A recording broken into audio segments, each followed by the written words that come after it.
लोकमंचाच्या वतीने पहलगाम येथे झालेल्या आतंकी हल्ल्याच्या निषेधार्थ शहरातील गांधी चौक येथे आतंकवाद्यांच्या प्रतिमा जाऊन निषेध व्यक्त करण्यात आला। यावेळी विराट लोकमंचाचे संस्थापक अध्यक्ष शेख नईम शेख लाल, काँग्रेसचे युवा पदाधिकारी नोमान शेख यांच्यासह मुस्लिम बांधव व समाज बांधव उपस्थित होते। राष्ट्रीय लोकमत कौन्सिलच्या वतीने पहलगाम जम्मू काश्मीर मध्ये जे दहशतवादी हल्ला झालेला आहे आणि त्या ठिकाणी 28 अमानुषपणे हत्या करण्यात आली, त्याचा आज आम्ही तीव्र शब्दात धिक्कार करून निषेध करत आहोत।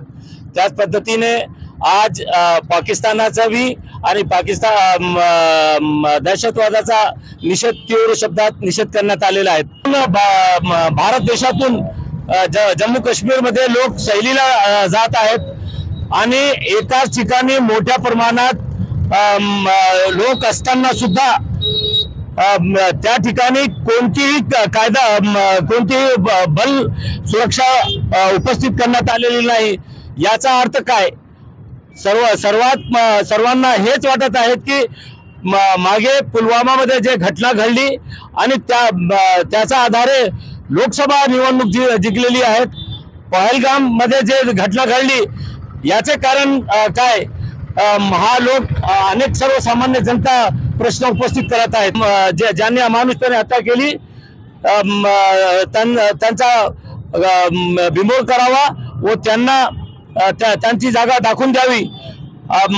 जे सर्वपक्षीय बैठक झालेली आहे त्या सर्वपक्षीय बैठकीमध्ये सुद्धा हेच सूर निघालेला आहे की सर्वांनी जे सरकार करणार त्याच्या सोबत आम्ही आहोत। आम्ही पण जे विरोधी पक्षांनी जे भूमिका केलेली आहेत आणि सरकारने जे भूमिका केलेली आहेत त्यांनी फक्त बोलू नये, करून दाखवावं। या माध्यमातून आम्ही अशी मागणी करत आहोत आणि ते तात्काळ करावा आणि या ज्या सर्व घटना होत आहेत ते तात्काळ थांबवण्यात यावे आणि जे अमानुष हत्या झालेली आहेत त्यांना शहीदांचा दर्जा देण्यात यावा। मुस्लिमांनी लोकांना वाचवण्यासाठी आपले प्राण गमावे लागलेले आहेत।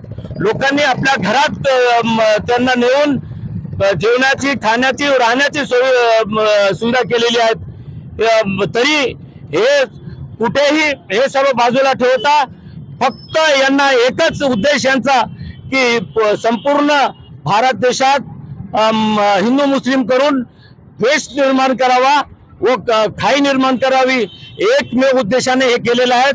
आणि याचा भी उद्देश असा वाटत आहे की याचा पाठीमागे राजकारण तर नाही ना, म्हणून याची सिटिंग जज, सुप्रीम कोर्टाचे सिटिंग जज यांच्या मार्फत चौकशी करून कारवाई व्हावी अशी मागणी विराट राष्ट्रीय लोकमत कौन्सिलच्या वतीने आपल्या माध्यमातून करण्यात येत आहे।